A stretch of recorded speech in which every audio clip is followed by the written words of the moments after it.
10वी-12वी पदवीनंतर पुढे काय? वैद्यकीय क्षेत्रात हवंय उज्ज्वल भविष्य आणि 100% रोजगार. मग निवडा केपी पॅरे मेडिकल इन्स्टिट्यूट. प्रगत तंत्रज्ञान, दर्जेदार शिक्षण आणि कौशल्यपूर्ण प्रशिक्षण एकाच ठिकाणी. हो, आम्ही घेतो तुमच्या कौशल्य विकासाची जबाबदारी आणि हे आमचे विद्यार्थी सरकारी खासगी हॉस्पिटल आणि नामांकित लॅबमध्ये कार्यरत. आजच प्रवेश घ्या केपी पॅरे मेडिकल इन्स्टिट्यूट. शिक्षण, कौशल्य आणि रोजगारांचं विश्वसनीय नाव. नमस्कार, मी सुद्धा महाराष्ट्र खबर न्यूज मध्ये आपल्या सगळ्यांचं स्वागत. नागपुरात देवीचा कोप असल्याची भीती दाखवून 2 भोंदू ज्योतिषांनी एका ज्येष्ठ महिलेची 5 तोळे सोन्याची फसवणूक केली.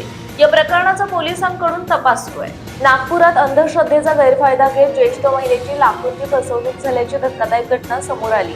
इमामवाडा पोलीस ठाण्याच्या हद्दीत मेडिकल चौकाजवळ 2 भामट्यांनी स्वतःला ज्योतिष असल्याचे सांगत सुजाता भगवानलाल अग्रवाल यांना गाठले. तुमच्यावर देवीचा कोप आहे आणि त्यामुळे तुमची आई आजारी आहे अशी भीती दाखवत त्यांनी महिलेचा विश्वास संपादन केला.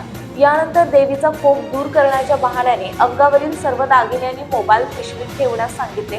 त्यानंतर डोळे बंद करून 50 पावले मागे चालण्यास सांगत आरोपींनी पिशवीची अदलाबदल केली आणि सुमारे 5 तोळे सोन्याचे दागिने घेऊन पसार झाले.